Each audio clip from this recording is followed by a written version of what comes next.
दिखाएंगे hermetic bag वाली 2 साल पुरानी।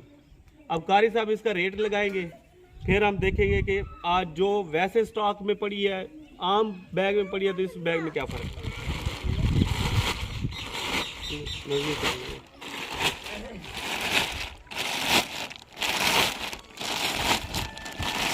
कैसे ये देखें मिर्च, पहले अपने रिमार्क में कैसे पड़ी है।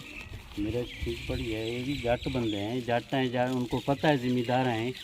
ये जो आजकल की चॉकलेट है उससे तो ये लाख से अच्छी है, बहुत अच्छी है। और जो आजकल नए फल आ रहे हैं उसकी निस्बत भी इसका रेट बल्कि 1500 पिसई के लिहाज से। ये जो नया माल आएगा वो ऐसे नहीं होगा। ये देखो कोई नमी नहीं निकलेगी, इसकी ये खूबी है। इसमें पिसई में खोट नहीं आएगी। मतलब कि और नए माल में एक मन में 2 से 2.5 किलो खोट है।